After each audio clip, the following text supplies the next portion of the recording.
Ja, grüß euch benannt und einen Sakrischgurden. Jetzt Kasperl!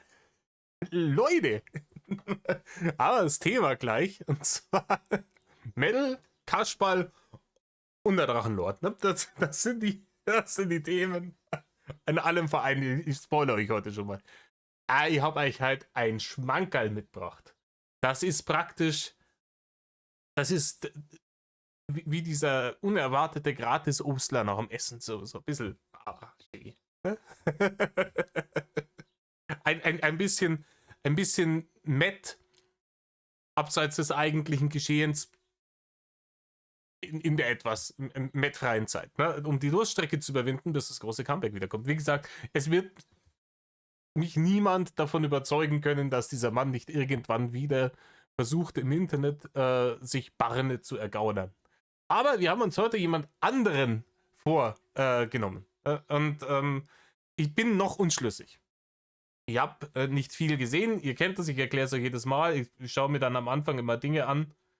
Und wenn ich irgendwas reactionwürdig finde, entweder weil es interessant ist oder peinlich oder ja, cringe. Und ich hab's ein wenig im Urin hier. bei dem Kollegen. Allein schon der Typ nennt sich Magnar Rock, keine Ahnung. Ich glaube, das ist aus Vikings, kann es aber nicht sagen, ich habe die Serie nie gesehen. Die fand ich auch cringe. Also ich habe 2 Folgen gesehen oder so, also gesagt, das ist nichts für mich. Tschüss. Da ist der Name meiner Meinung nach schon cringe auf dem Level von einem Reini. Ich weiß nicht, wie alt der junge Mann hier ist. Kann natürlich im Alter geschuldet sein. Wir machen da mal die Nummer weg. Das Video von diesem Typen, das ist Magnar sagt, das Folge 11. Da habe ich schon Vibes gekriegt von der Meddler spricht. Und das Video heißt Rettet den Drachenlord. Ich weiß nicht, vor wem der gerettet werden muss. Vor Uwe vielleicht, ich weiß es nicht. Die Leute sagen ja immer, wenn jemand einem anderen Menschen bei der aktiven Selbstzerstörung zusieht, ne, ist das ja neudeutsch, nennt man diese Leute Enabler. Das ist, glaube ich, bei Uwe so, ne, der kriegt halt die Kohle, deswegen, und die braucht er, ne, die Kohle vom Amt über Reini und deswegen enabled er das, dass der da drinnen hockt und sein Leben wegschmeißt. Egal. Aber offensichtlich muss er gerettet werden. Und jetzt erklärt uns der gute Mann hier, warum Reini gerettet werden muss. Heutzutage, 2026. Ne?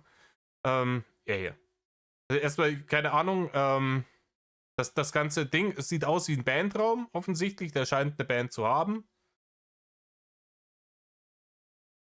F95, ich weiß nicht, ist das Fußball? Ist das Frankfurt? Ich weiß nicht. Irgendein Punkrock-Aufnäher hat er auf der Kutte. Oben rechts hat er aber, ich glaube, ein Amon Amarth-Aufnäher, auf jeden Fall irgendwas Viking-mäßiges. Den Rest erkenne ich nicht.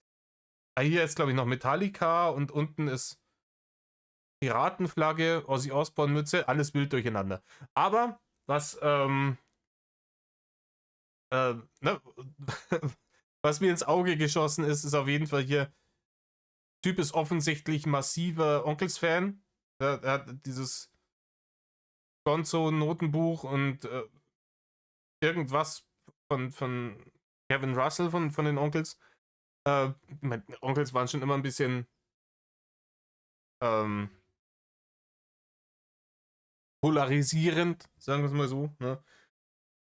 Es gibt viel Kritik an denen. Ne? Es gibt valide Kritik, es gibt nicht so valide Kritik. Ich bin da relativ neutral. Ich habe früher, gerade so in meinen edgy Teenager-Jahren, auch gern mal Onkels gehört. Ist jetzt nichts, was ich mir so zur Entspannung reinpfeife. Aber ich kenne viele Leute, die extreme Onkels sind und das muss man den Leuten erlassen, also der Band lassen. Die haben eine extrem treue Fanbase. Die Leute, die richtige Onkels-Fans sind eigentlich fast alle immer Ultras. Da ist dann bin gespannt, ob der jetzt auch so einer ist. Das Problem ist, Leute, die Onkels Ultras sind. Und hey, wer von euch da dazugehört, nehmt es mir bitte nicht übel. Das soll eine objektive Beobachtung und keine Kritik sein, aber manchmal, ihr werdet das mir vielleicht auch zugestehen, ne? Sind Leute, die Onkels Ultras sind, ein bisschen überpathetisch? Ne? Oder immer dieser Vorgeist, dieses bedingungslos. Ich fühle mich da immer ein bisschen unwohl, ne? Weil es schon fast ein bisschen manchmal ins Extremistische geht und dann kommt immer, ja, wir stehen zusammen. Ach komm, ne? Und da habe ich ein wenig das Gefühl. Aber hey, wir schauen, was er zu sagen hat. Der holt hier noch einen anderen Dulli mit rein. Ne? Da kommen auch andere Typen mit rein, stabilen Bart auf jeden Fall hat. Und der ist angeblich Olin. Ey, Magnar und Olin, ihr habt keine Ahnung, ob die gesoffen haben. Ich hoffe für die zwei, dass sie es ein bisschen nicht ganz so hundertprozentig ernst meinen, dass sie sich ganz so fürchterlich ernst nicht nehmen. Aber wie gesagt, diese Onkelsnummer lässt mich befürchten, dass es doch so ist. Aber jetzt schauen wir mal und hören mal rein, warum der liebe Reini seiner Meinung nach gerettet werden muss. Und ihr werdet auch gleich am Anfang bei den ersten Worten, die er ins Intro spricht, feststellen, warum ich das so cringe gefunden habe, dass ich gleich gesagt habe, oh, das wird aber reacted, Digga. Wir schauen nochmal hier, Bandraum, der Schrank hier oben ist der allerbilligste Schrank von irgendwo, ist auch Chefs zusammengeschraubt, also handwerklich begabt scheint er nicht zu sein. Ich hoffe, es funktioniert mit der Musikkarriere. Let's go. Freunde der ehrlichen Worte, hier ist Magnar Rockborg, ich sag, was ich denke, nicht was gut ankommt. Willkommen bei meinem neuen Format. Magnar sagt das. Rock'n'Roll and let's go. Metal, Leute, und das ist die Nummer, ne? Ich bin hier, ich sag, wie es ist, ehrliche Worte, bla bla bla. Das ist schon wieder dieses Überpathetische, ne?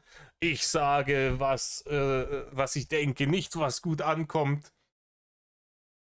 Ich weiß nicht, keine Ahnung. Und wenn du jetzt was denkst, was gut ankommt, sagst du es dann deswegen nicht? Oder sagst du es trotzdem, obwohl es gut ankommt? Diese Leute haben oft ja auch irgendwie immer diese Gratis-Mut-Aussagen, so, ja, oh, PDF-Files sind böse. No shit, ja, das sehen wir alle so. Das ist, ja, wild. Ja.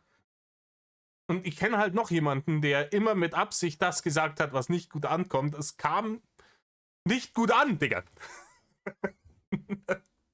es kam halt nicht gut an.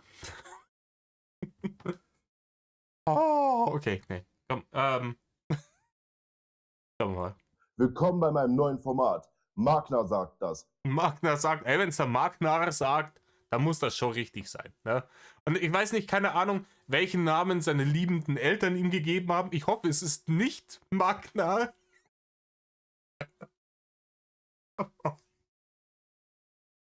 Ah, okay. Na komm.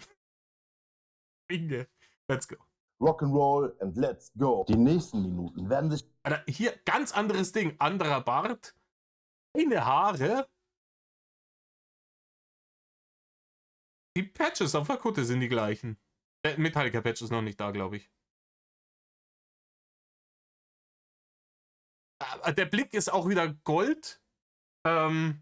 Ich weiß nicht, warum das jetzt so ist. Boah, das Tattoo, ich weiß nicht, ich müsste es unter einer besseren Qualität aus der Nähe sehen, aber das ist schon so.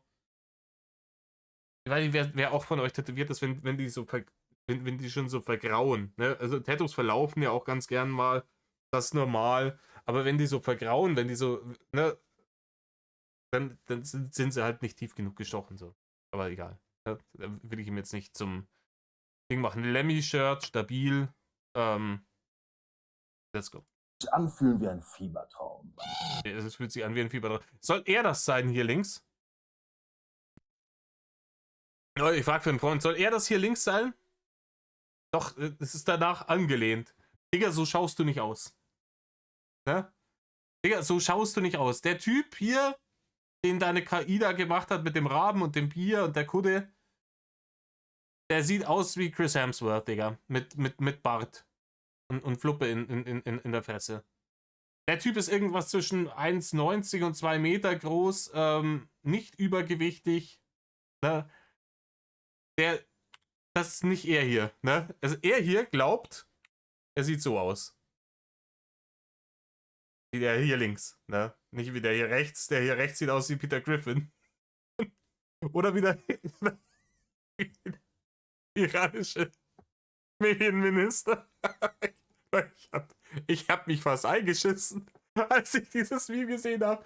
Und die Reaktionen darauf, wie oft das geteilt und wie oft das geliked wurde. Für die Leute, die es nicht mitgekriegt haben. Der gute Demon hat mit KI ein Bild gemacht von Reini in so Mullah-Klamotten und hat gesagt, dass wir der iranische Medien- und Propagandaminister im Zuge des Angriffs der Amerikaner ausgeschaltet wurde. Ich hätte mich fast bepisst. Es ist Reinhard Winklerson, der Ragnar-Nummer all over again. Obwohl Reinhard Winklerson war immer noch das Beste. Weil das hat mich damals unvorbereitet getroffen. Und dabei bin ich zerbrochen einfach. Manchmal kommt mir das einfach, dann sitze ich da und kommt mir das aus heiterem Himmel in den Kopf und ich muss so vor mich hinkichern und denke, Reinhard Winklerson, Comedy, Gold. Egal. Weiter. Aber wie ist rechts auch ein wunderschöner Mann.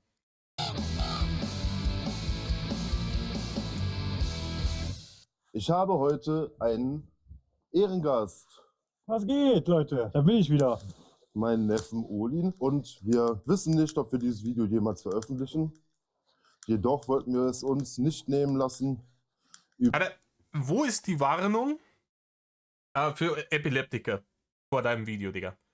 Warum, Digga, du hast einen Bandraum mit diesen Fallen an der Wand, ne, die dafür sorgen, dass kein Hall kommt. Hast du eine Bomben-Location, um Video aufzunehmen mit einer anständigen Soundqualität, ne, mit einer Lampe hinstellst, gut ausgeleuchtet ist und so. Warum, musst du mit deinem Sidekick jetzt hier nachts draußen durch den Schnee laufen? Ist das cool, oder? Was willst du hier machen? Willst du hier Cosplay-Content machen? Cool. Oder willst du irgendein Aufklärungsvideo machen? Ich check's nicht. Ne?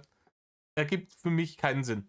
Die Kamera wackelt, du filmst gegen das Licht, Digga, ne, verdeckst es immer wieder mit deinem Kopf durchs Gehen. Es ist jetzt schon anstrengend zuzuschauen. Über jemanden zu sprechen, der irgendwie ja auch zu Heavy Metal gehört. Ganz zu schweigen davon, ich würde dir tunlichst davon abraten. Leute, im Übrigen, geht da nicht hin, nervt den nicht, beleidigt den nicht, packt den nicht an. Der wird's schon genug kriegen, ne? Bitte, ne? Kein neues Game mit den Typen anfangen. Das ist es nicht wert. Die werden schon relativ schnell checken, was sie hier gemacht haben. Aber es ist eine super dumme Idee, ein Video zu machen, in dem man Rainer Winkler verteidigt, wo man sagt, rettet den Drachenlord, und dann draußen in seiner Hut zu filmen dann. Hier hinten sind irgendwelche, da ist ein Schild, glaube ich, an der Baustelle und so. Die Unterführung da hinten. Es gibt Leute, die finden raus, wo das ist, und dann seid ihr lackiert, Digga. Aber sowas von. Helfen? Gerne. Per Kommi, Teilung, Abo oder Like. Ich werde es euch verlinken unten auf jeden Fall. Ne? Liken werde ich es wahrscheinlich nicht. Ha? Und dieser Mensch hat seines Zeichens immer mit Metal-Leute angefangen. Und zwar der Drachenlord, der Rainer Winkler. Ja, eine arme Seele, kann man sagen. Genau. Ja, ich weiß nicht, Seele ist jetzt so ein sehr hartes Wort. Er ist armselig, das stimmt. Ne? Armselig ist richtig. Eine arme Seele, ich weiß nicht, ich bezweifle das Vorhandensein einer Seele inzwischen bei Rainer Winkler. Denn wer sich so asozial anderen Menschen gegenüber verhält, weiß ich nicht, Digga. Weiß ich einfach nicht. Ja?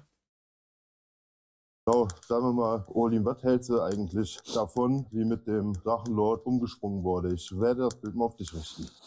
Ja, ich halte da eigentlich so gut wie gar nichts von. Ich finde das erschreckend. Ich werde das Bild mal auf dich. Er findet das erschreckend. Oh, es ist wieder jemand in der langen Parade der Menschen, die der Meinung waren, Digga, ich mache jetzt mal zu diesem Rainer Winkler Drachenlord-Thema irgendwie ein Video, ohne sich vorher ordentlich informiert zu haben. Ich hoffe wirklich, Jungs, ich hoffe wirklich für euch, dass ihr durch die ganzen Leute, die euch jetzt in den Kommentaren rauf und runter beleidigen werden, das wird sich nicht vermeiden lassen, dass ihr da durch scrollt, die Beleidigungen überspringt und die Kommentare mit rausnimmt von Leuten, die es gut mit euch meinen, die euch sagen, hey Leute, vielleicht Video runternehmen, vielleicht euch erstmal informieren über die ganze Causa Drachenlord und vielleicht dann nochmal irgendwas Bastes machen. Ich glaube, das wäre schlau. Und auch überhaupt nicht lustig, muss ich ehrlich sagen. Du hast die Rainer Winklerson-Nummer nicht mitgekriegt. Oder die, wo er sich in die Hosen geschissen hat. Digga, das war fucking hilarious. Also, du hast mir den ja nahegelegt. Und ich habe mir Das jetzt, wäre ich. und ich habe jetzt mittlerweile, ist ein bisschen dunkel, aber das funktioniert schon. Quatsch einfach weiter. Ist ja egal. Ist ein Spaziergang. Und dann Politische Inhalte gibt es nur auf Olins Kanal. Olin Rocks TV, Alter. Ah, nee, Digga. Ja, wenn ihr es wissen wollt. Ne?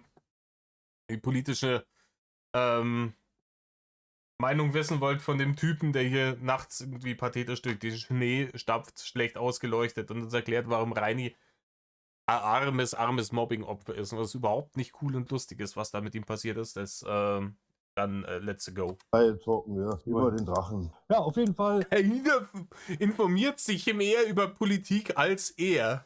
Oh, Leute, kann das nicht. Ja, wenn ihr jemanden wissen wollt, der sich wirklich viel und gut und intensiv über Politik informiert und dazu wirklich gute Videos rausmacht, dann, ich habe ihn euch schon mal schon mehrfach empfohlen, dann schaut bei Kalayo vorbei. Der ist funny, der ist cool drauf irgendwie, der ist bewandert im Game, der kennt sich aus im Game, im Gegensatz zu diesen beiden Leuten. Und wie gesagt, sucht euch das raus vom letzten Jahr, wo, ich wollte gerade Reini sagen, wo Donald Trump oben auf dem Weißen Haus auf dem Dach steht und darunter brüllt. Da hat er wirklich, da hat er Reini-Brüllerei drüber gelegt. Es ist zum Totlachen. Du hast mir den nahegelegt, ich habe mir ein bisschen was gegeben. Und ja, was da alles passiert ist. Das ist auch wieder, ich höre die Aussage und ich höre schon den Mangel an Informationen. Ne? Du hast mir nahegelegt, ich habe da ein bisschen, ne? Uiuiuiui. Offensichtlich extrem fresh in dem Thema drin, was ihn nicht begreifen kann als Meddler. Ne? Die Meddler, da musst du doch auf die Nummer kommen, aber nee. Und dass die Leute das lustig finden und so, bezieht sich mir. Ich glaube, ich bin auch wirklich nur, ich glaube, der Algorithmus hat mir die ganze Nummer auch nur vorgeschlagen, aus Metal-Gründen. Ne?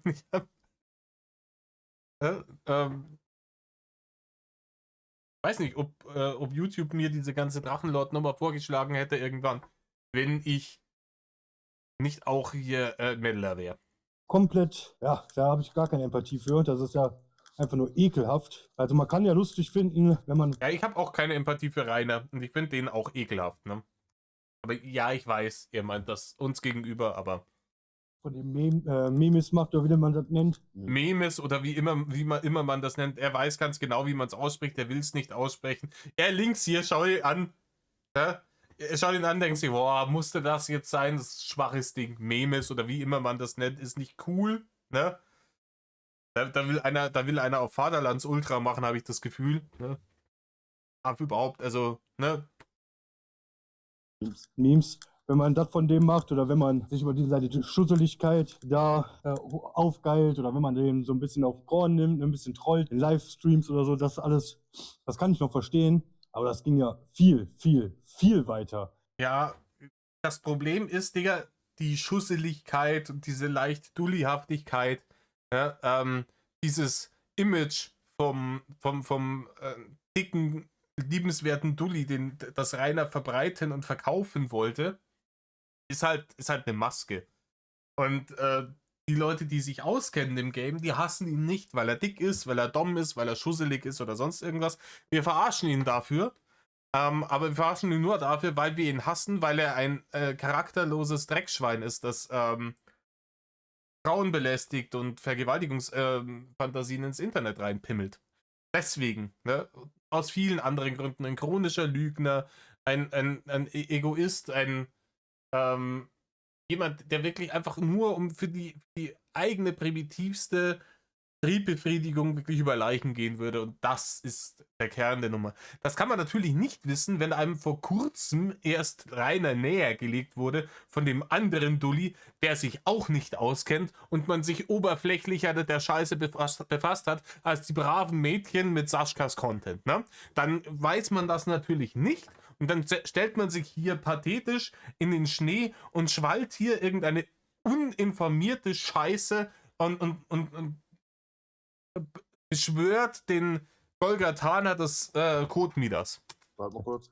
So, genau, wir haben hier das Winter Wonderland und wollten dann noch ein bisschen über den Drachen quatschen. Und zwar... Sag doch sowas nicht, wenn ich gerade was trinke, über den Drachen. Wenn man den schon unironisch den Drachen nennt, Digga.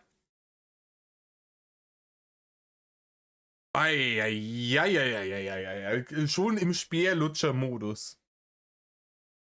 Der Drache hat mich angefangen zu interessieren, weil der Drache, ähnlich wie ich... Der Drache hat mich angefangen zu interessieren. Uiuiui. Der Germanistikstudent wird das nicht mehr, glaube ich. Aber ich habe mich angefangen für den Drachen, die schmutzige Mund, zu interessieren als... Weiter im Text. YouTube gemacht hat über Metal-Leute. Und ich mache halt ein weites... Wann hat denn Reini das letzte Mal ein Video über Metal-Leute gemacht? Ja? Metal-Leute am Arsch. Er hat am Anfang da seine komischen Headbang-Videos gemacht, dafür hat sich kein Schwanz interessiert. Paar Trolle. Die Trolle hat er dann genervt, dann kamen mehr Trolle. Und dann, ab da war der Content die Hater. Und Metal lief dann auch nur noch ganz selten im Stream. Ne? Da lief dann Matthias Reim und irgendwie Bravo-Hits und dieser ganze räudige Scheiß. Wie gesagt, Reini hat diese Metal-Szene einfach nur aus Verzweiflung für sich entdeckt. Ne? Reini hat keinen Anschluss gefunden, nirgends. Und er wollte halt auch irgendwo dazugehören. Und dann hat er sich die Szene mit der niedrigsten Einstiegshürde ausgesucht.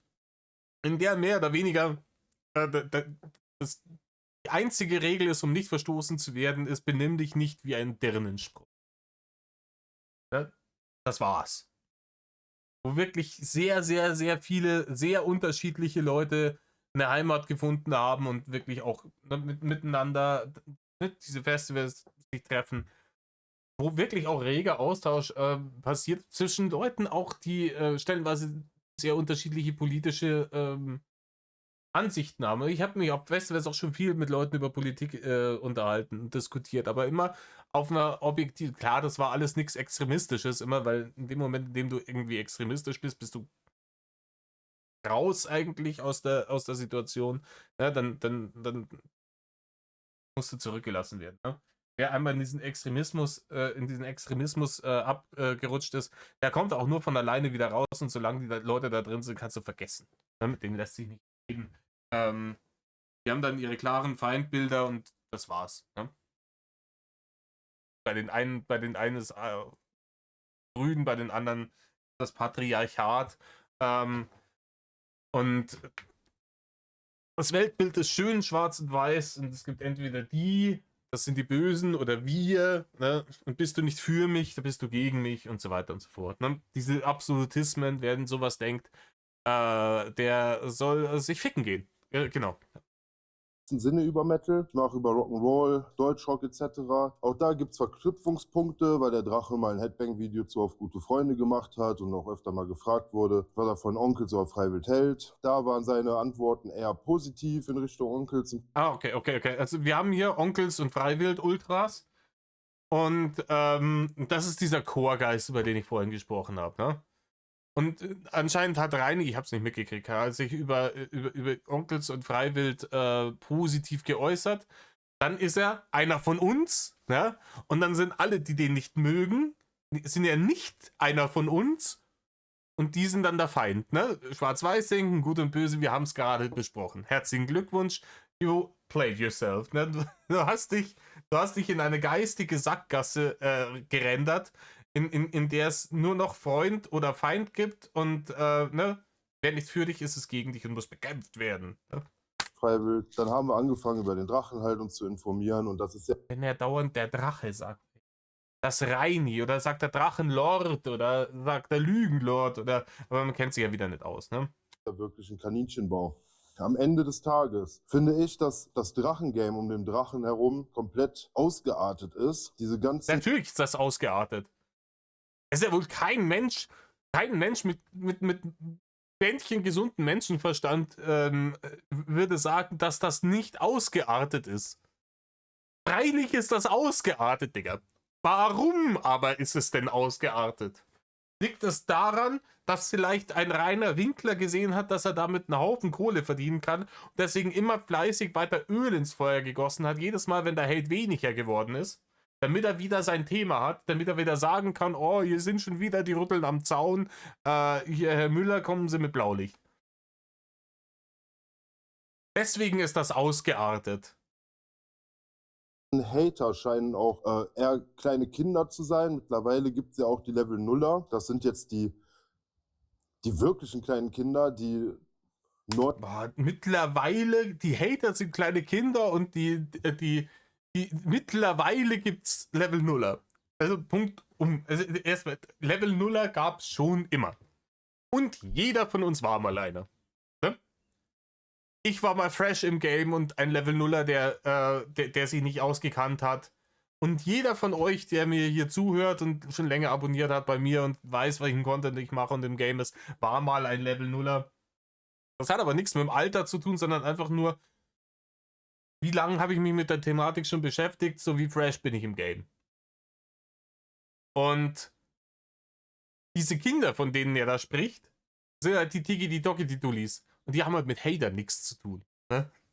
Das sind ja nicht mal Level Nuller, weil um ein Level Nuller zu sein, müsstest du ja Hater sein. Aber die sind halt einfach, das ist halt eine Bande von pubertierenden Dullis, die, keine Ahnung, vielleicht ein bisschen Dachschaden mitgekriegt haben von der sozialen Isolation über die Pandemie hinweg und halt über permanente Tigi-Togi-Beschallung und die jetzt da einen auf wilder Mann machen, obwohl die genauso viel Ahnung von der Materie haben wie ihr zwei Dullis. neuen Hater praktisch, die haben auch gar nichts mehr gegen den Drachen, die finden ihn eher witzig. Ja, dann sind es wohl keine Hater, Digga. Ich weiß nicht, ihr habt beide Probleme ein bisschen mit der englischen Sprache. Ich weiß, ich baller viele Anglizismen raus. Nicht so schlimm wie gewisse österreichische Influencerinnen / Aktivistinnen, ne? Aber schau. Aber ihr habt Memes und so weiter offensichtlich mit der englischen Sprache nicht. Ey, Hater kommt von Hater und das, wenn du googelst, so, keine Ahnung, ne? Schließt sie aus. Das beißt sich ja wenig, wenn du sagst, du bist Hater und hast aber gar nichts gegen, dann bist du keine Hater, Digga. Ist halt ein neutraler Zuschauer oder ein Drachi, wie Rainer sagen würde. Which one are you? Und gehen auch zum Entschuldigung. Was davon seid ihr? Schanzenfest, um eine Schanze zu feiern, von der sie keine Ahnung haben, was es damit auf sich hat. Ja, die hast du anscheinend auch nicht, weil die existiert auch nicht mehr. Also ich weiß nicht, ob die Schanze feiern. Ich bin so tief in diese Nummer nicht reingegangen, weil es von vornherein klar war, wie lächerlich das ist. Ich habe ein paar Sachen mitgekriegt, was die da gemacht haben. Hab festgestellt, jo, ist genauso abgelaufen, wie ich mir das vorgestellt habe. Und fertig war es, ne? Weiß ich nicht, die Schanze existiert da nicht mehr. Der Mann wohnt da auch nicht mehr, schon seit 4 Jahren. Der wohnt in Zobis. Seit über 2 Jahren. Sollen doch da ihr Schanzenfest feiern. Und die haben ja mit Hatern, wie du ja selber gesagt hast, ja nichts zu tun. Weil die Rainer ja nicht haten, sondern feiern, weil sie dumm sind. Und die alten Hater haten jetzt die Level Nuller und irgendwie ist das alles. Nein, ich hate niemals die Level Nuller. Ne? Freilich sagt man, du Level Nuller, aber meistens mehr so im Scherz. Ne? die alten Hater feiern Leute, die ins Game kommen, sich ordentlich informieren. Ne? Natürlich, ich habe so viele tolle Leute in diesem Game kennengelernt. Jeder von denen war mal ein Level Nuller. Ich war auch mal ein Level Nuller. Wir feiern halt diese Dullis nicht, weil das TikTok-Spackis sind und halt mit Hater nichts zu tun haben. Total verworren. Am Ende hat dieser Mann, der Rainer, einfach nur alles verloren. Der hat nicht mal mehr sein Elternhaus. Der kann nicht mehr über Streams Geld verdienen. Ja, also er hat alles verloren, ist schon eine Sache, der hat ja alles kaputt gemacht. Ne? Alles verloren ist, keine Ahnung, ne? Erdbeben oder eine Flut oder sowas, Waldbrand kommt, ne, und vernichtet alles, was du hast. Dann hast du alles verloren. Rainer hat alles verprasst. Ja? Sein Elternhaus hat er nicht mehr, weil er es an die Gemeinde verkauft hat, um sich einen blauen kleinen LKW zu kaufen. Ne? Und seinen YouTube-Kanal hat er nicht mehr, weil er versucht hat, eine Sperre zu umgehen. Seinen Twitch-Kanal hat er nicht mehr, weil er die N-Bombe gedroppt hat, obwohl er kein Tourette hat. Ne? Das hatten wir im letzten Video. Und weil das halt nicht okay ist. Und es gibt für alles, was er verloren hat, gibt es Gründe, dass er das verloren hat. Seine Family hat er verloren, weil er sie halt rausgegrault hat. Der hat halt einfach, der war halt so egoistisch und so unmöglich, dass halt niemand mehr was mit ihm zu tun haben wollte. Aber das hat mit Verlieren in dem Sinne nichts zu tun. Das, wenn ich jetzt, keine Ahnung, ne, mir einen Kanister Benzin nehme und das über mein Auto gieße und Feuerzeug dahin schmeiße, ne, da habe ich nicht mein Auto verloren, dann habe ich es abgefackelt, Digga. Im Gegensatz zu seinen Hatern, die ja total erbarmungslos an seinem Material Geld verdienen. Erbarmungslos an seinem Material Geld verdienen, Alter, da hast du es. Ja, die ganze Bubble ist so komisch da. Der hatet irgendwie, ja, die haten sich untereinander. Der eine macht ein Aufklärungsvideo über Drachenlord, dann wird über den ein Aufklärungsvideo gemacht, dann wird über den ein Aufklärungsvideo, also es ist nur noch eine verlogen, dreckige Bubble da. Wir sind die verlogenen Dreckigen, ne? Ich sag's euch, wie es ist, natürlich zieht so eine Nummer wie das Drachengames zieht natürlich auch ne, shady Characters an. Das ist vollkommen klar. Nicht jeder, der in diesem Drachengame drin ist, ist ein Engel und ein guter Mensch. Da gibt es natürlich Bastarde auch unter den Hatern. Brauchen wir überhaupt nicht reden. Die dann auch gegeneinander irgendwie sich doxen und so ein Scheiß. Aber das wird ja wirklich von den allermeisten Leuten ne, im Game wird das verurteilt. Und diese Leute fliegen auch relativ schnell von den entsprechenden Servern und Da sagt, ich höre auf, wenn der Drachenlord aufhört, aber keiner hört auf, Und alle machen weiter. Der Einzige, der ich hab nie gesagt, ich höre auf, wenn der Drachenlord aufhört. Ne? Also, wenn er glaubwürdig aufhören würde, ne? Wenn er dann irgendwann vielleicht doch mal von seinem Lebenswandel und seinem Essverhalten dergleichen dahingerafft wird, dann sehe ich auch irgendwann keinen Punkt mehr da drin. Und natürlich mache ich euch auch andere Sachen hier auf dem Kanal, aber solange es zu dem Thema was gibt, weiß ich warum nicht, Digga. aufgehört hat, ist der Einzige. Ja, und der hat ja auch noch viel hört auf, Und der alle Einzige, machen weiter. Der Einzige, der aufgehört hat, ist der Einzige. Ja, und Den einzigen, den kennt man. Anscheinend. Wenn ihr den einzigen kennt, warum seid ihr dann so uninformiert? Ist das Ragebait hier? der hat ja auch noch viel mehr verloren. Er ist komplett obdachlos. Alter, was die da alles ab... Digga, der ist nicht obdachlos. Der wohnt seit 2,5 Jahren bei Uwe in der Nazi-Butze. Habt ihr euch überhaupt informiert? Was haben wir eben noch gehört, wo ich noch gedacht habe, ach du meine Güte, Du hattest aber auch, ach du grüne Neune gedacht. ach du grüne Neune und da lassen wir die Hutschnur, habe ich auch gesagt. Was war das denn noch? Ach ja, die kaufen dem dann einen PC, schicken denen einen PC zu und alles Mögliche und der freut sich erst noch. Und dann ist das alles mit geklauten Kreditkarten bezahlt. Boah, Alter, das ist aber damals nach dem Krieg gewesen.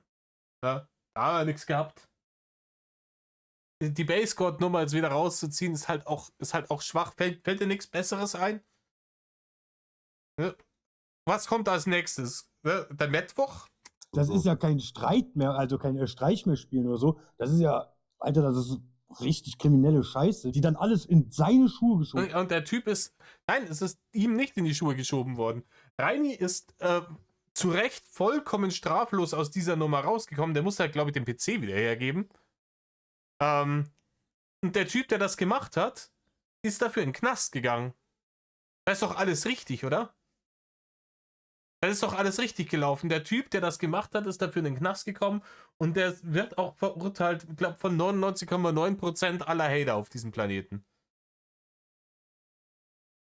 Weil es halt eben nicht cool ist, Kreditkartenbetrug zu begehen, um Reini irgendeine Scheiße zu schicken. Es ist schon nicht cool, Reini Scheiße zu schicken, aber dann noch Kreditkartenbetrug dafür zu begehen, ist halt, das ist halt schwer kriminell und das gehört aber bestraft und fertig ist. Aber die Nummer ist halt jetzt aber auch schon lange, lange, lange her. Ne? Was war das damals? Boah.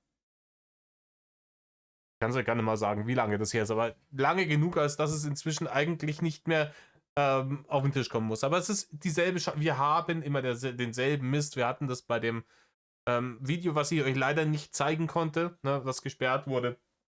Hatten wir das auch bei dieser BR-Reportage. Ich weiß nicht, wer sich bis jetzt von euch angeschaut hat. Da ist ja auch den Based God etc. bla bla bla. Es sind immer dieselben ollen Kamellen. Die haben eine Handvoll Argumente, die du relativ schnell abschmettern kannst und niemand geht in die Tiefe und sagt, was hat dieser Rainer Winkler denn eigentlich getan, dass er diesen Unmut auf sich gezogen hat. Weil es gibt ja unzählige Dullis, ja, die vielleicht kognitiv ein wenig suboptimiert sind und irgendeine hanebüchene Scheiße ins Internet pimmeln. Die gibt's ja im Dutzend billiger. Wie Sand am Meer. Warum ist dann der Reini der Einzige, bei dem das so eskaliert ist? Klar, es gibt andere Masken-Games, die auch was abgekriegt haben, aber in dem Rahmen, gerade in der Dachregion, ne, muss man sagen, ist bei Reini am krassesten gewesen, deswegen wird er ja auch immer als das Vorzeige-Mobbing-Opfer von diesen ganzen Reportagen vom ÖRR immer, wieder aus der Kiste geholt. Warum ist das bei den anderen nicht so ausgeartet? Es sind dieselben Voraussetzungen. Ja? Jemand, der hageldomm ist und seine hageldomme Scheiße ungefiltert ins Internet pimmelt und sich dann wundert, warum er Backlash kriegt. So, damit fängt es an. Die gibt es millionenfach, die Typen. Warum ist bei den anderen 999.999 nicht so der Turn-up? Warum ist es nur bei Reini so? Weil wir das Problem sind, ne? Wir, die Haters sind. Wir sind das Problem. Dass wie, keine Ahnung, wenn hier einen großen Produktionsfilm, Film Disney und so ein Scheiß, dann wieder irgendeinen dämlichen Bullshit rausknödeln an Film oder Serie, was von den Fans des eigentlichen Franchises in der Luft zerrissen wird, weil es scheiße gemacht ist. Und dann kommen die um die Ecke und sagen, ja, die toxischen Fans sind daran schuld, dass wir jetzt hier einen Shitstorm haben. So, nee, ihr habt einfach ein beschissenes Produkt auf den Markt gebracht. Und es gibt Leute, die Filme machen mit weiblichen Protagonisten. Und die Filme machen, die vielleicht auch ein bisschen progressiv sind. Aber bei denen halt der Fokus drauf war, erstmal einen guten Film, eine gute Story zu machen und wo die Message mehr oder weniger mit reingekommen ist. Ja, wo dann auch die Leute hingehen. Das sind dann auch erfolgreiche Filme. Das hat mal funktioniert, ja. Was halt nicht funktioniert, ist irgendein Franchise entern, mit dem man nichts zu tun hat und dann einfach aushöhlen, die ganze Nummer, alles entkernen, seinen eigenen ideologischen Bullshit da rein zu knechten und dann zu erwarten, dass die Leute, die dieses Franchise überhaupt erst so groß gemacht haben und so berühmt, dass die das einfach fressen, so wie es ist, weil es steht Star Wars oder so. Bestes Beispiel aktuell ist Star Trek mit dieser unsäglichen Starfleet Academy Serie. Ja, und wenn die Leute das dann eben nicht fressen, so dann sind es die toxischen Fans. Ne? Dann wird wieder Misogynie und dem ganzen Scheiß. Und dass man halt einfach vielleicht ein räudiges Drecksprodukt gemacht hat und auf Jahrzehnte Legacy und Fandom einfach geschissen hat und jetzt dafür die Quittung bekommt, das checken sie wieder nicht. Ja? Und das ist dasselbe Nummer hier bei Reini und diesen Leuten, weil sie einfach nicht checken, dass sowas nicht so eskaliert, ne, ohne dieses Aktions-Reaktions-Ding. Und wenn ich meine Aktionen unterlasse oder besser durchdenke oder dergleichen, dann bekomme ich auch keine toxische Reaktion. Ne? Dann finden es die Leute vielleicht gut, was ich mache. wird. Der hat nicht nur das Elternhaus verloren, der ist komplett obdachlos, der kann nicht mehr in irgendwelchen Hotels Ein Gasthöfen. oder sonst was chillen. Selbst wenn er sich aus dem Internet rauszieht. Der ist nicht obdachlos und der chillt seit 2,5 Jahren in der Pension, Digga. Was laberst du? Ja, kann nicht mehr ins 4-Sterne-Hotel, aber dafür hat er auch die Barne nicht mehr. Weil er vom Bürgi-Geld lebt. Ne? Oder Grundsicherung oder wie es auch immer heißt, Harzen tut er halt. Ne? Klar, ja, Hausverbot hat er auch bekommen bei manchen Hotels. Aber weil er halt auch einfach dumm wie scheiße war, weil er die Leute provoziert hat, während er in den Hotels war. Er hat vom Hotel aus Videos ins Internet gepimmelt, wo er gesagt hat, oh, ihr findet mich ja sowieso nicht, findet mich doch, lieber Herrchen, findet mich.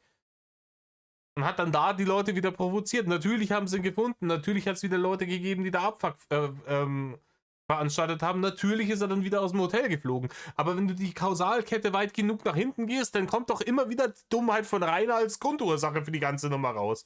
Aber da stehen sie, die zwei, schauen wir Schweiber, wenn es blitzt und checken es nicht.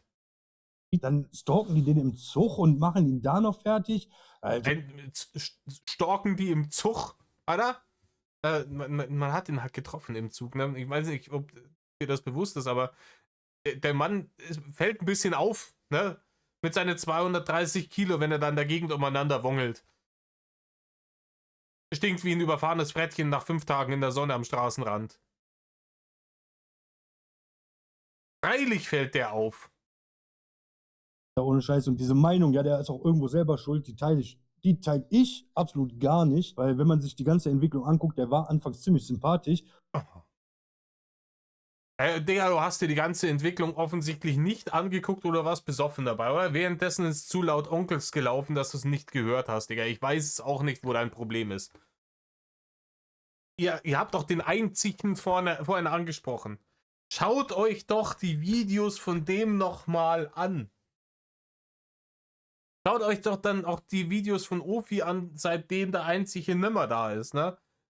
Allein was letztes Jahr mit diesen Bärchenleaks wieder los war, die Goblin-Geschichten, die Scheiße. Gebt euch das und dann stellt euch dann nochmal hin und dann erzählt ihr mir, dass das normales Verhalten ist. Ein bisschen dösbaddelig, nicht der hellste, aber doch eigentlich sympathisch, nur halt dösig, Alter. Der ist halt intellektuell beschränkt gewesen, beziehungsweise eingeschränkt. Wie gesagt, das war auch mein erster Eindruck. Ich sagte, ich bin ja auch aus dieser Metal-Szene und natürlich denkt man sich dann auch erstmal, ja komm, ne? Ich habe auch deswegen, ich weiß, ich bin euch noch Mobbing-Video schuldig, Anti-Mobbing-Video schuldig, selber Mobbing erlebt und natürlich ist man da erstmal, wenn man von den eigenen Erfahrungen kommt, dass man sich denkt, ich habe das damals erlebt, Mobbing, auch wegen dieser Metal-Nummer und unter anderem. Und der ist jetzt vielleicht auch noch ein bisschen dumm. Natürlich hat man erstmal so eine Grundsympathie und denkt sich, boah, vielleicht muss man dem ja irgendwie helfen und so. Dann gehst du ein bisschen tiefer rein und beschäftigst dich. Und nach kürzester Zeit, du musst wirklich gar nicht so extrem tief reingehen. Die Informationen sind überall im Internet verfügbar. Auf meinem Kanal, auf Ofis Kanal, bei Serial, bei Anidecker, bei hast du nicht gesehen, wie vielen Leuten. Und dann stolperst du halt bald über diese Discord-Leaks, die Teamspeak-Leaks, die Nummern, ne? Wo halt diese Maske, oh, ich bin ja hier einfach nur ein bisschen ein Dulli, der Headbang-Videos im Internet macht und ich bin so ein netter, sympathischer, dösbaddeliger, wie er sagt, Dulli. Deswegen, ne?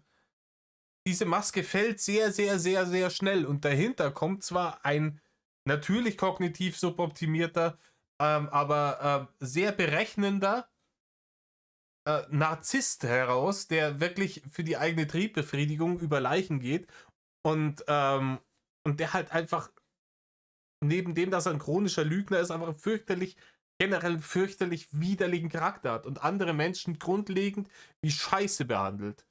Weil Menschen für ihn nur so lange etwas wert sind, wie sie ihm einen Vorteil verschaffen können. Vorzüglich einen monetären. Oder Zugang zu Wurstfach. Wenn ein Mensch ihm nicht eine dieser beiden Dinge bieten kann, ist der Mensch für Reini nichts wert. Dann könnte dieser Mensch vor ihm ins Gras beißen und Reini würde genau gar nichts spüren. Das wäre ihm scheißegal. Und wisst ihr, woher ich das weiß? Ich weiß das dadurch, wie Reini mit seinem todkranken Vater umgegangen ist. Ne? Rudi ist jetzt nicht plötzlich vom Stangerl gefallen. Das ist zwar schnell gewesen, ne, weil dich so ein Krebs, wenn er zu spät diagnostiziert wird, relativ schnell dahin rafft. Aber er hat die Diagnose gekriegt, der ist im Krankenhaus gewesen, der war anscheinend mehrfach im Krankenhaus, ne? Eine Zeit lang im Krankenhaus, kam dann wieder nach Hause, muss dann wieder ins Krankenhaus.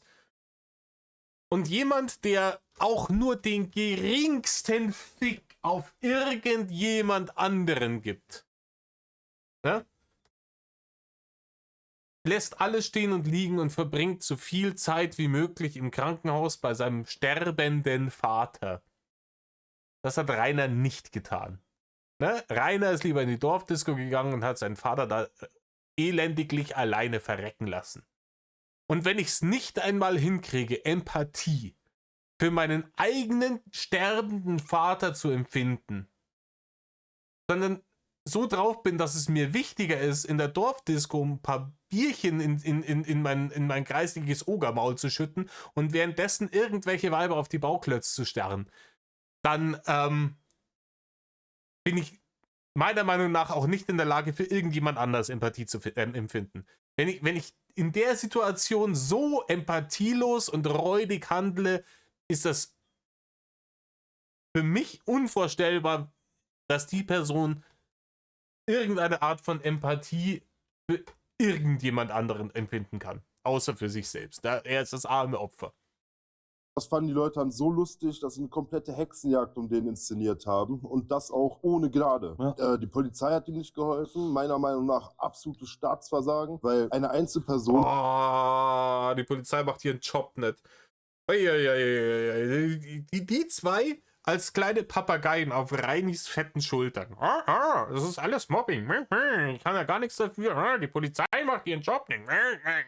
Metal, Leute. Alter Keks.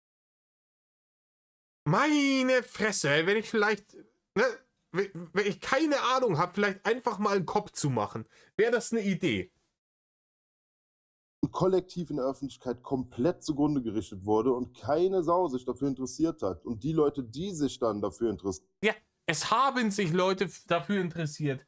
Den Leuten war halt aber dann irgendwann klar, dass dem Mann nicht zu helfen ist. Ja?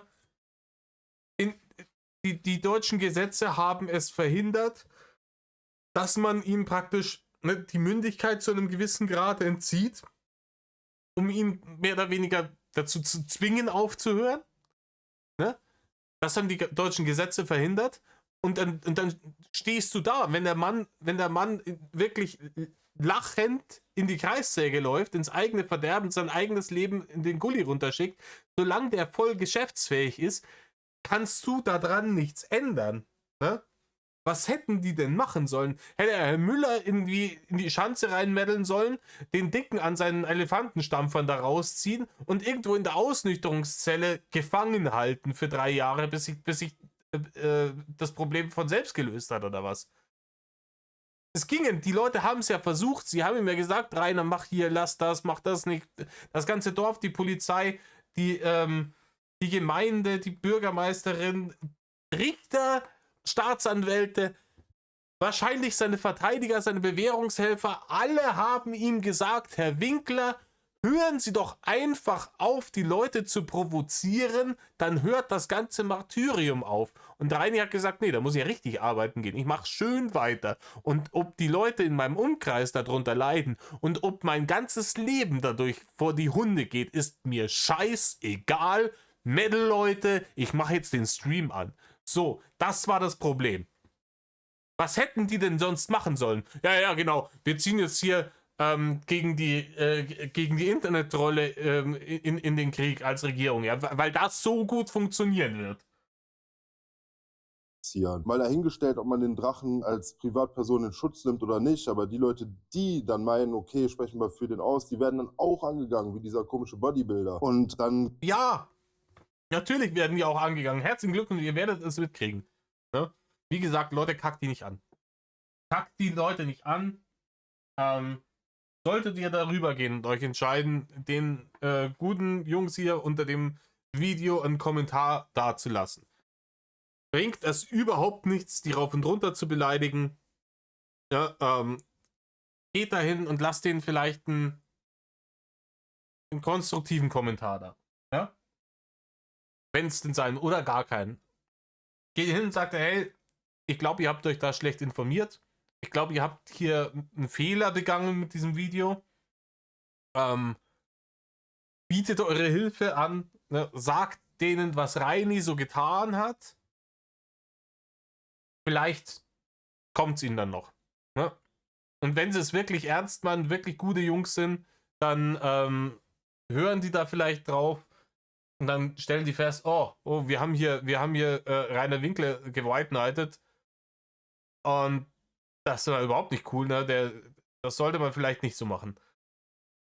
Wenn sie es nicht machen, dann sind sie entweder, ne, spielen die dann in derselben geistigen Liga wie Reini und checken es nicht, oder das hier ist bewusst Ragebait, um Reichweite zu generieren. Sollte das hier Ragebait sein, um Reichweite zu generieren, herzlichen Glückwunsch ihr zwei, ihr habt gerade eure Internetkarriere beendet. Ne? Das haben schon andere versucht, über Ragebait, Rainer Winkler, White Knighting Videos Reichweite zu generieren. Das hat bei den anderen auch nicht so wirklich gut funktioniert. Ne? Würde ich mir gut überlegen. Gibt es ja noch, was mir gerade auch noch in den Kopf kommt, den Laptop, den er ausgeliehen bekommen hat von einem Fan, Berndian oder sowas hieß der Typ, der hat dann noch eine Spyware vorher da drauf gepackt, Ja. um den auch bloß austauschen zu können. Ja, und der wurde ja auch, also mit allen Demütigungen, die man irgendwie an den Tag legen kann, wurde der gedemütigt. Und ja, wenn der am Ende... Ja, zum Beispiel damals, als wir ihn dazu gezwungen haben, sich einen 30 Zentimeter Luan hinten rein zu pömpeln, eine Kamera drauf zu halten und das ins Internet zu stellen. Ne? Diese Demütigung, da hat man ihn praktisch dazu gezwungen, das zu machen. Die größten Demütigungen hat sich Rainer immer selber zugefügt. Ne? Die hat sich Rainer immer selber zugefügt, wohlwissend. Auch der Mittwoch. Ne? Alles, diese großen Dinge, alle Memes, alles, was rausgezogen wird, ist alles immer auf seine Nummer. Vielleicht ein paar fragwürdige Sachen, die er über seine Fans gemacht hat. Man muss sich auch einfach mal in die Person reinversetzen. Der ist standhaft. Ja, man muss ein bisschen reinversetzen in den, ne? Also, dass er im YouNow-Stream 13-Jährige sexualisiert hat zum Beispiel. Da muss man sich einfach mal reinversetzen. Das kann ja mal passieren, ne? Mit Ende 20. Dass er diese Goblin- und Prima Noctis-Geschichten da geschrieben und ins Internet gezipfelt hat. Da muss man sich halt mal reinversetzen. Halt, ne, der wird halt gern mal hier mit Gewalt Knickedi-Knack machen. Ne? Das, die jetzt deswegen demütigen wollen, ist vielleicht ein bisschen übertrieben. Ne? Vielleicht gehört er auch einfach in den Knast. Ne? Aber wie gesagt, auf der einen Seite geben die mir den Eindruck, dass die sehr, sehr viel Wissen über die Thematik haben. Auf der anderen Seite sind sie dann wieder fürchterlich naiv. Wie gesagt, ne, das kann halt beides sein. Kann halt Ragebait auch sein und dann, weiß ich nicht, dann tun sie mir wirklich leid. Weil das lässt, also keiner der Drachengame-Creator kann dann noch aufhalten, was auf die Jungs zukommt. Da können wir alle so viel wie möglich sagen, boah, geht da nicht hin, macht die nicht kaputt. Da gibt es Leute, die dann dahin gehen und die kaputt machen. Und dann ist es halt auch nicht die Schuld von mir oder dem Internetmob oder sonst irgendjemandem, die Polizei, die ihren Job nicht macht. Das habt ihr euch dann halt wieder selber eingebrockt. Mehr als geht da nicht hin und macht die nicht kaputt, kann ich nicht sagen. Ja? Und ich meine das ernst, ich meine das ehrlich. Ja, so ein Winkler-eskes Game haben die natürlich für ihr 12 Minuten uninformiertes Dulli-Video nicht verdient. Aber beschwören es halt hervor. Ne? Geblieben, der ist die ganze Zeit im Internet geblieben, der hat quasi seinen Mann gestanden, ja, der hat seinen Standpunkt vertreten, auf Teufel komm raus. Und wenn man aber nur. Ja, und die Sache ist halt die, wenn mein Standpunkt wirklich nachweisbar der richtige ist, ne? Wenn ich zum Beispiel sage, die Haut ist ein Organ und ich habe wissenschaftlich bewiesen, ja, Leute, ich habe es wissenschaftlich bewiesen, ich habe das ja alles, dass das so ist. Dann kann ich zu dem auch stehen und mich nicht unterkriegen lassen. Wenn noch so viele Leute wie Rainer Winkler kommen und sagen, die Haut ist kein Organ, dann sagt, ne, ich bleibe bei meinem Standpunkt. Aber einfach nur bei seinem Standpunkt bleiben, egal wie dumm er ist, egal wie viele Leute mir wirklich logisch begreiflich machen können, wie dumm er ist, einfach nur, weil es mein Standpunkt ist und mein Selbstbild ist, wenn ich mir mal eine Meinung gebildet habe, rücke ich davon nicht mehr ab. Wenn du so drauf bist, so dann bist du nicht irgendwie ein starker Charakter, der zu seiner Sache steht, sondern bist du hageldumm. Starke Standpunkte vertreten, schön gut, ich mache das auch. Ich habe in meinem Leben auch schon sehr, sehr starke Meinungen gehabt und Standpunkte vertreten, bei denen mir danach wirklich logisch versichert werden konnte, nachvollziehbar klar gemacht werden konnte, dieser Standpunkt war falsch aufgrund von Fakten, die ich hier vorlege. Und dann habe ich gesagt, ja, weil dann habe ich Scheiße erzählt. Ne? Wenn du dazu nicht in der Lage bist, sondern einfach nur stur auf deinem Standpunkt bleibst, egal was passiert, bist halt dumm. Ja? Und dann kriegst du halt früher oder später ein Echo. Ne? Vor allem, wenn du diesen dämlichen Standpunkt dann auch noch ins Internet pimmelst, ungefiltert.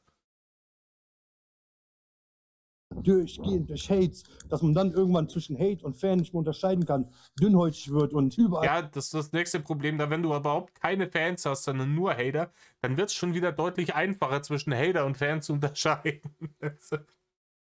Skeptisch und so, Alter. Das ist für mich ganz normale Charakterentwicklung. Natürlich gibt es Aussagen, die kann man nicht unterschreiben. Auch das ist nicht. Wie zum Beispiel seine seltsamen Sexfantasien. Ja, aber das ist halt kein Grund, der wurde ja nicht nur getrollt, der wurde nicht nur gehatet. Das ist kein Grund, mach doch weiter mit dem Satz. Führ doch diesen Gedanken weiter.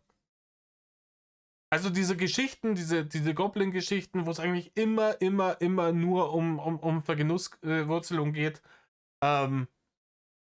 auch die Prima Noctis Nummer, diese ganze auch Sexualisierung von Minderjährigen ist deswegen in Ordnung, weil du wolltest das gerade verteidigen. Bitte geh doch da nochmal drauf ein. Der wurde eine Existenz zerstört. Und das in einem Ausmaß, das ist unglaublich. Weißt du, wie viele Existenzen schon zerstört wurden von Leuten, die so PDF-File Dinge getan haben? Ich weiß nicht, Rainer hat, weiß ich, keine Ahnung, was. Ne?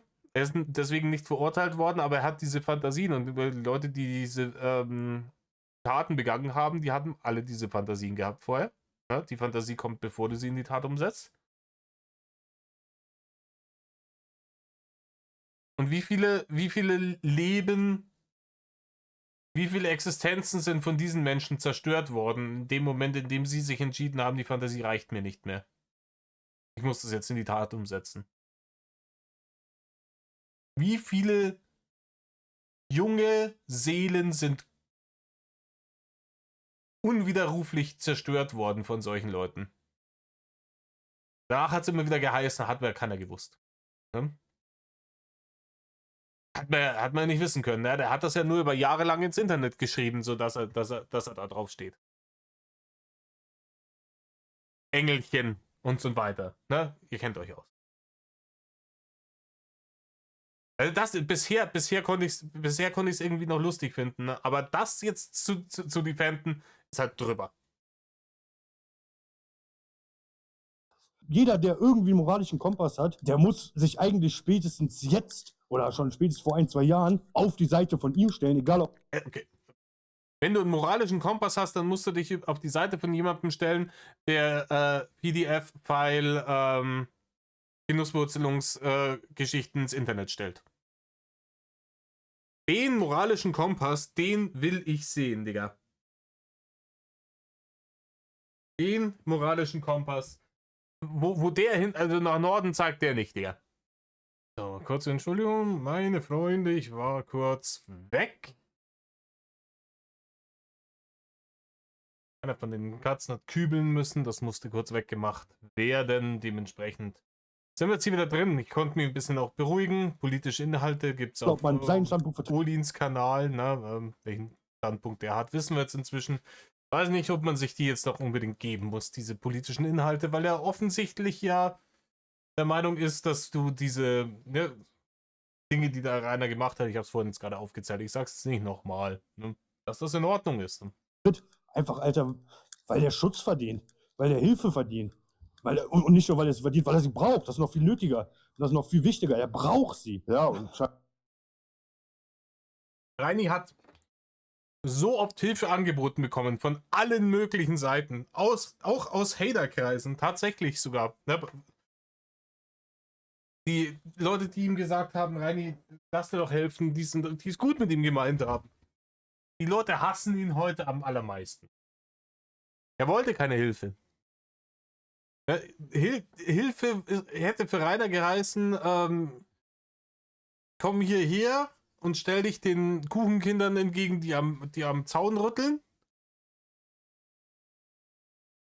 Und oder gib mir Geld und Wurstfach. So, das war die Hilfe. Ja, wenn ich das nicht kriege, dann geh mir deine Hilfe sonst wohin und fick dich. Das war Rainers Einstellung. Eine Hilfe, ihm wirklich dabei zu helfen, sein Leben wieder auf die Ketten zu kriegen und aus diesem Teufelskreis auszubrechen, diese helfenden Hände hat er alle abgeschlagen. Ne? Weil er das nicht wollte. Ne? Weil das natürlich geheißen hätte, das große Ziel, Internet-Zampano zu werden und mit Gaming Barren zu verdienen im Ausmaß, wie es ein Gronk, ein Unge oder dergleichen tun, wäre dann passé. Ne? Das hätte er dafür aufgeben müssen, deswegen wollte er diese Hilfe alle nicht haben. Dieser Mann hat mehr Hilfe angeboten bekommen als die allermeisten, die in schwierigen Situationen sind und sogar als die allermeisten, die auch vor allem unverschuldet in schwierige Situationen gekommen sind. Diesen Leuten wird weniger Hilfe angeboten als Rainer, der da verschuldet in die Situation gekommen ist und der hat sie halt auch nicht angenommen. Ne? Das heißt, alles, was danach passiert ist, ist on him. Das ist seine Nummer, das ist hier sein Game. Das ist nicht das Hater-Game, das ist das Drachen-Game. Reini ist derjenige, der hier die Gaudi am Laufen hält. Das ist es. Ne? Heutzutage nicht mehr ganz so krass, aber wie gesagt, wir haben es jetzt auch kein einziges Jahr ohne irgendwelche Bärchenleaks, ohne irgendwelche Blogs, ohne irgendwas ausgehalten. Ja, der muss ins Internet. Er muss und es ist bald wieder Zeit.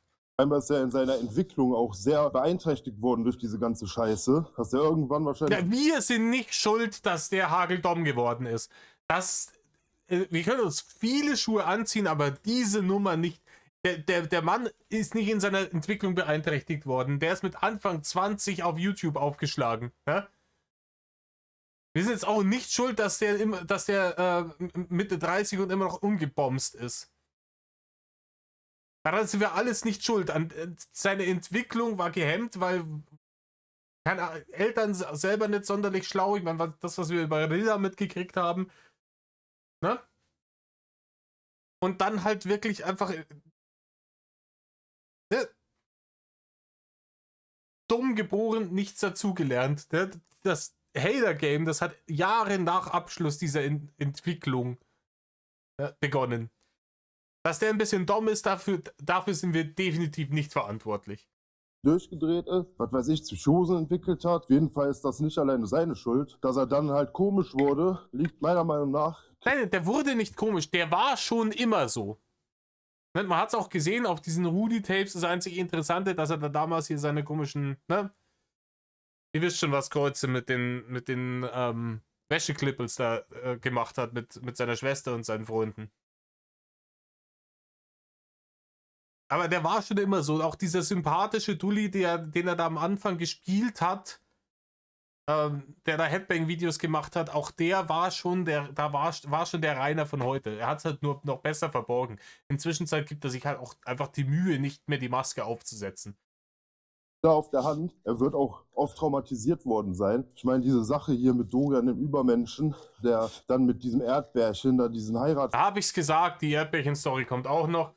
Kein Rainer als Opfer darstellen, das Dulli-Video ohne die Erdbärchen-Nummer. Wie gesagt, die Sachen, die ich vorhin angesprochen habe, mit den Minderjährigen und den Vergenusswurzelungsfantasien und den ganzen Scheiß, das wird immer wenig angesprochen von diesen Leuten. Aber Erdbärchen und Base God und diese Nummer, ne, das ist angesagt. Antrag da irgendwie ergammelt hat. Das ist auch nochmal so eine Sache für sich. Ich finde auch, dass der Typ eigentlich es verdient, in Ruhe gelassen zu werden. Dem sein Traum wurde in jeder Hinsicht komplett zerstört. Sollen die Hater sich freuen? Dann haben sie halt gewonnen, ist er nicht für immer unbesiegt. Mittlerweile fressen sich die Hater ja schon gegenseitig auf. Mit Hater. Merke ich nichts davon, ne? Und Level Nuller.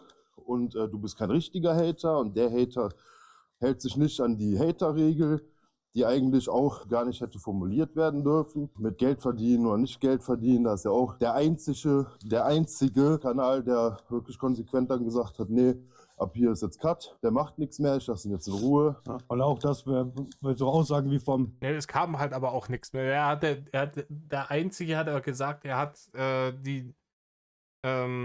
hat die Realität eingeholt mit der Nummer. Und ich habe mir das ganze Interview gegeben. Auf jeden Fall, ja, wenn der da keinen Bock mehr drauf hat, dann soll er keinen Bock mehr drauf haben. So. Und wo ist jetzt das Problem? Nur weil der Einzige aufgehört hat, müssen alle aufhören, oder? Diese Regeln, dieser Hater-Kodex, den gibt's halt auch nicht. Ne? Es haben andere Leute auch vor dem Einzigen schon monetarisierte Kanäle gehabt. Das hat andere Leute auch schon vorher angefangen und nachher aufgehört. Ne? Worauf wollt ihr jetzt hinaus? Weil einer gesagt hat, nee, ich mache hier nichts mehr. Sind es alle anderen, sind es die Lügenhater? Das ist wieder eine sehr winklereske Erzählung. Regenbogenschafe, ja, der muss den fertig machen wegen seiner Lügen. Also ich sage euch ganz ehrlich, wenn mir im Real Life irgendwo, wenn ich jemanden begegne, wo ich merke, Alter, das ist ein chronischer Lügner, auf den kann man sich verlassen und das ist ein Geschichtenerzähler, dann ist meine logische Konsequenz, mit dem nichts zu tun zu haben und nicht... Ja, dann schau Ja, aber du hast gerade gesagt, dass der Mann Hilfe verdient hat. Ja? Weiß sich ja wenig. Ne? Ich hätte gedacht, der hat Hilfe verdient und ihr wollt ihm helfen, aber jetzt wollt ihr nichts mit ihm zu tun haben, weil ihr mit chronischen Lügnern nichts zu tun haben willst. Beißt sich ein wenig, hätte ich gesagt gehabt. Scheiß einfach ganz an. Und nicht dem sein Leben zu zerstören, Alter, dann mache ich einfach mit Ja, aber das chronische Lügen ist sein Lebensunterhalt gewesen. dem nichts. Ja, es ist halt im Endeffekt, haben die dann einen Behinderten geärgert in aller Öffentlichkeit und sich dabei davor beschützt, selbst geärgert. Jetzt ist es wieder Ableismus. Der arme Rainer kann ja gar nichts dafür. Der ist ja ein wenig dumm. Ne? Das ist dieselbe Ausrede wie, oh, dass ich die Kinder überfahren habe, da kann ich überhaupt nichts dafür, weil ich war stockbesoffen. Ne? Die Ausreden ziehen für mich beide nicht. Mehr oder weniger aus demselben Grund, ne? Weil den Leuten ja trotzdem die Mündigkeit gegeben wurde, sich dafür zu entscheiden. Ne? Der eine darf ein Auto haben und darf Alkohol kaufen und mehr oder weniger steht es ihm frei. Ne? Es ist verboten, aber er kann dann natürlich sagen, ich lass mich volllaufen und steige ins Auto, scheißegal was passiert. Und Reini hat halt gemeint, ja, ich lasse mich zwar nicht volllaufen, aber ich bin zwar dumm, aber ich gehe trotzdem ins Internet. Schau mal, was passiert. Und das Argument zieht halt nicht, weil Reini, wäre das wirklich so, dass Reini wirklich so stark geistig behindert wäre, dass er überhaupt nichts dafür kann, was er sagt und tut, ne? Dann muss dem die Mündigkeit entzogen werden und die Möglichkeit genommen werden, diesen Schwachsinn ins Internet zu pimmeln. Das muss dann getan werden. Wenn man aber sagt, von einem Gericht aus, nee, der Mann ist weiter voll geschäftsfähig, und das wurde ihm ja bestätigt vor Gericht, der Mann ist weiter voll geschäftsfähig, dann muss er mit den Konsequenzen seines Handelns leben, so wie jeder andere von uns auch. Ja? Das heißt nur, weil ich nicht so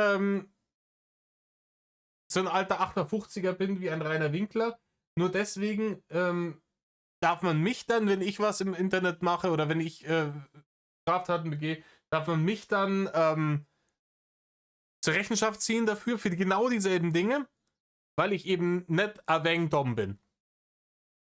Wo ein Rainer nicht ins Gefängnis muss, weil ist ein dumm. Dummheit kann auch nicht immer die Ausrede für alles sein. Wenn er zu dumm ist, um von alleine klarzukommen, wenn er zu dumm ist, um zu checken, dass man gewisse Dinge nicht tut, nicht sagt, ne, dann muss da irgendwie autoritären Riegel davor geschoben werden. Von der Justiz, vom Staat. Wenn die Justiz und der Staat aber sagen, nee, ist fein, Daumen hoch, der Mann ist voll geschäftsfähig, dann hat er auch gefälligst verantwortlich zu sein für alles, was er tut und sagt. Zu werden. Denn viele, die man da sieht, sind potenziell selber Mobbingopfer. Dementsprechend, gleich und gleich gesellt sich gern, haben die auch stundenlange Fahrten auf sich genommen, um sich da ans Tor zu stellen und sich dann auch noch so unkorrekt zu verhalten. Und jetzt wird so hingestellt, als wären die Hater, die Hater sind Mobber, aber die sind eigentlich selber Mobbing-Opfer und sie sind es nur super geil drauf, weil sie endlich jemanden gefunden haben, den sie mobben können, der sich nicht wehren kann. Das ist eine wunderbare Erzählung, die da immer gemacht wird und die verpufft halt auch in dem Moment, in dem du sagst, der Mann hat es halt provoziert, der wollte das ja so, der hat die Leute herbestellt und nicht mit diesem dämlichen Trau, der kommt zu mir Video, sondern mit den ganzen Aktionen danach auch. Und dann, wenn ich mir meine Mobber selber nach Hause bestelle, damit sie mich doch endlich wieder mobben, weil ich Geld dafür kriege, weil ich monetär davon profitiere von der ganzen Situation, dann ist halt kein Mobbing. Fertig, Ende. Kriegt einer beim Gerangel am Tor eine Taschenlampe auf die Stirn. Ganz zaghaft und zart, aber... Ja, beim Gerangel am Tor.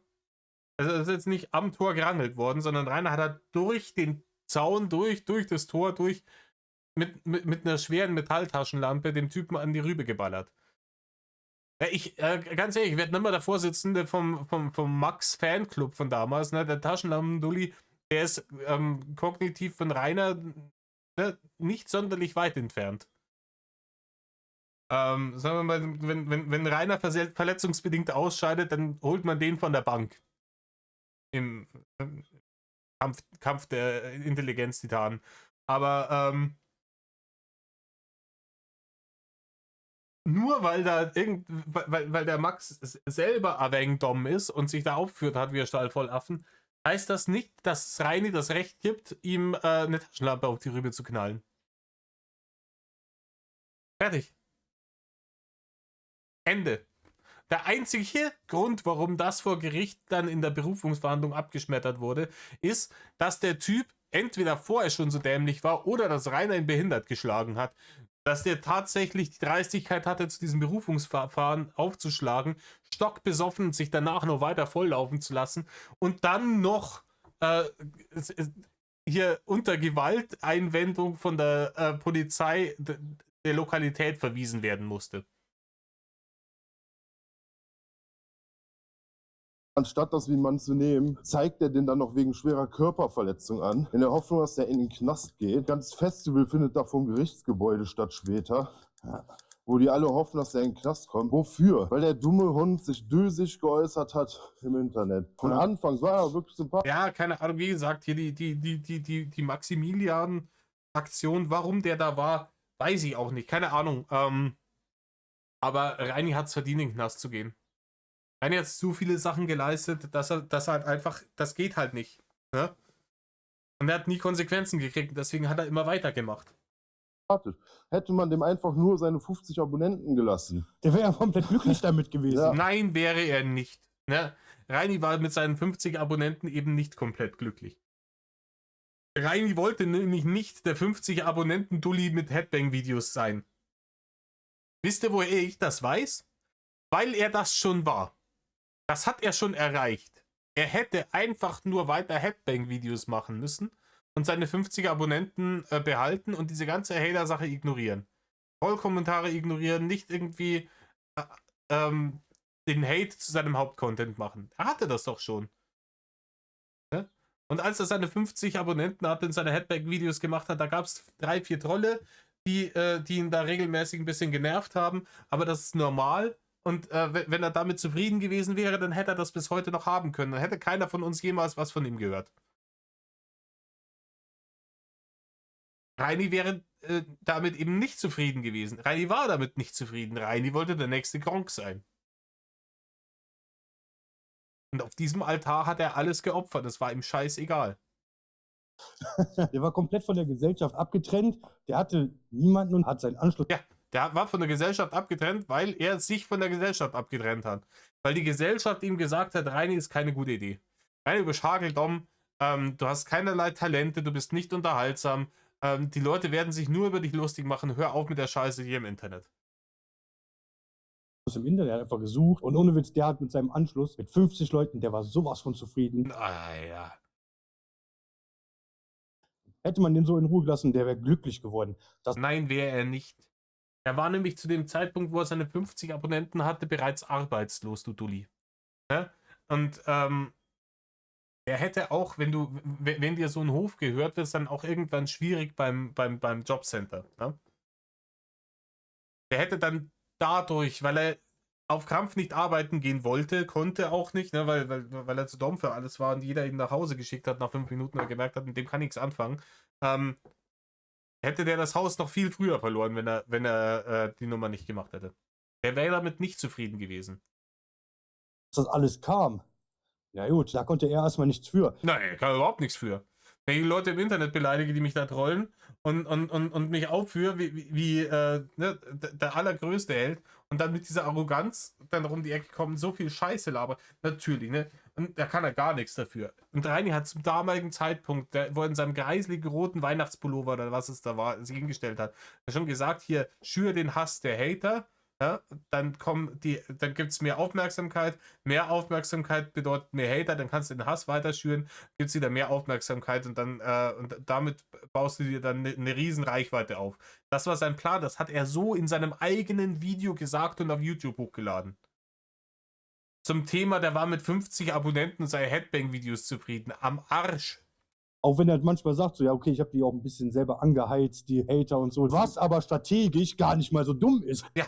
Das ist überhaupt nicht dumm. Ja, aber wenn du ihm das zugestehst, dass das strategisch gar nicht so dumm ist, dann ist er ja gar nicht so dumm, wie du gerade vorhin gesagt hast. Dann kann er ja doch was dafür, was da passiert ist. Du kannst nicht auf der einen Seite sagen, ja, der ist einfach zu dumm und der ist ein bisschen unterbelichtet und der kann da nichts dafür, der arme, dumme Bur. Ne? Kann überhaupt nichts dafür. Und auf der anderen Seite sagst du, der Rainer ist ein richtiger Fuchs, der die Leute provoziert, um Reichweite zu kriegen. Das hat ja funktioniert. Eins von beiden kann nur richtig sein. Die Sachen schließen sich gegenseitig aus. Entweder er ist berechnend und hat versucht, seine Reichweite weiter zu pushen, egal mit welchen Mitteln und in diesem Fall mit Provokation seinen Anti-Fans gegenüber.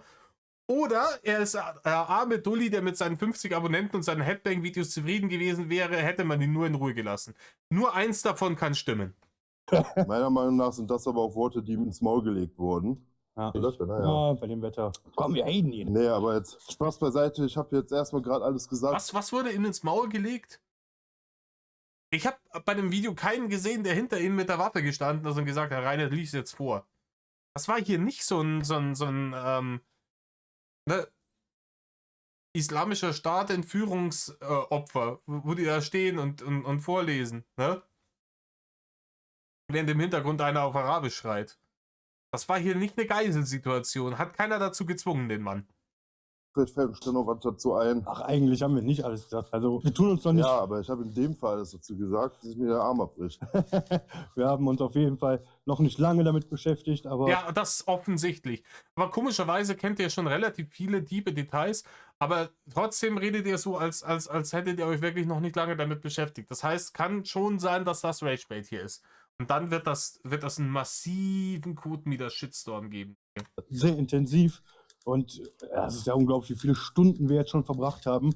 Und das geht. Was jetzt? Entweder habt ihr euch nicht genau informiert oder ihr habt unzählige Stunden damit verbracht. Und das ist voller Wahnsinn.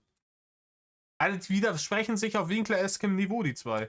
Das hört ja gar Vor allem hier der auf Alibaba bestellte oder auf Kick, in Kick gekaufte, Temo bestellte Gimli da. nicht auf. Du findest ja immer und immer und immer und immer mehr. Es ist ja nicht so, dass ich mich nicht selber manchmal über diese Tödlichkeit kaputt lache, ja? Ja, Olli kann nicht selber filmen, der quatscht so viel. Ja, ist ja nicht so, dass ich mich darüber nicht selber kaputt lache. Ja.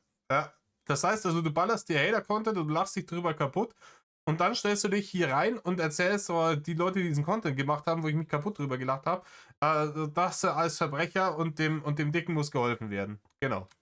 Und mit dem Magner mir da ins Fäustchen lache, wenn wir sehen, was der da Dösiges anstellt. Oder ja, was das für ein Tollpatsch ist, was das für ein Märchenerzähler Ein ist. Dösbaddel. Ein Dösbaddel, ein Tu nicht gut, ein Grünschnabel. Ja, er hat halt wirklich. Naja, habt ihr hier, kommt ihr gerade vom Kuchenessen bei eurer Oma oder ein Tu nicht gut? Ein Schelm. Er hat praktisch den Schalk im Nacken. Halt das deinem. wenigstens ein Herz für Metal. Ja. Und ich sah auch so diese Videos, die manchmal über Der hat kein Herz für Metal. Hat er nicht. Sonst wird nicht die ganze Zeit Matthias Reim und so Scheiße laufen. also mit diesen Animationen und so, das ist ja auch damn lustig. Aber das ist auch alles in einem Rahmen, den man vertreten kann. Ja, was mir gerade doch noch dazu einfällt, ich habe ein kleines Gedankenexperiment mit ChatGPT gemacht. Und Ist ChatGPT auch hier aggressiv alle 2 Minuten dieses Kommi, liken, Abo unten reingeknechtet. Ich tendiere inzwischen mehr in Richtung, dass hier Ragebait um Reichweite zu farmen. GPT, was in unserer Bubble hier von Rockbox TV JavaSGPT heißt. Das Gedankenexperiment war wie folgt. Was wäre, wenn der Drachenlord heutzutage plötzlich irgendwo tot aufgefunden werden würde? Was JavaSGPT da von sich gegeben hat, war schon äußerst interessant. Ja, ich weiß nicht, ob das GPT da jetzt irgendwie groß Insight hat, aber wenn, ich sag's dir, wenn der inzwischen fast 37-jährige 230 Kilo Rainer, der seit über 10 Jahren Wasser in den Beinen hat und einen desaströsen körperlichen Zustand schon seit Jahren mit offenen Beinen, Diabetes etc. bla bla. Wenn der plötzlich irgendwo tot aufgefunden wird, dann würde ich es höchstwahrscheinlich auf einen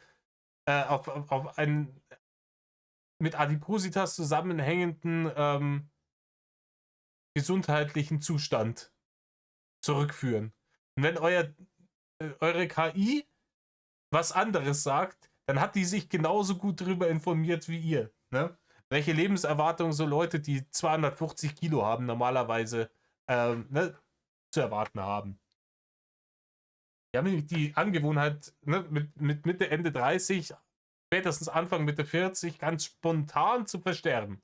Hier kleine Pause, weil hier haben wir wieder besseres Licht. Also, JavaSGPT hat dazu Folgendes gesagt. Sollte der Drache jetzt tot aufgefunden werden, dann würde das sofort umschlagen. Viele würden verleugnen, ihn jemals gehatet zu haben. Glaube ich nicht. Glaube ich nicht. Ja? Viele würden behaupten... Reini ist nicht Michael Jackson. Bei dem war das so. Da war auf einmal, über Jahrzehnte hinweg hat man gesagt, ja, der Jackson, weird, schau ihn dir an. Ne, und hier mit den Kindern und seiner Neverland Ranch, das ist ein Freak, das ist ja ekelhaft.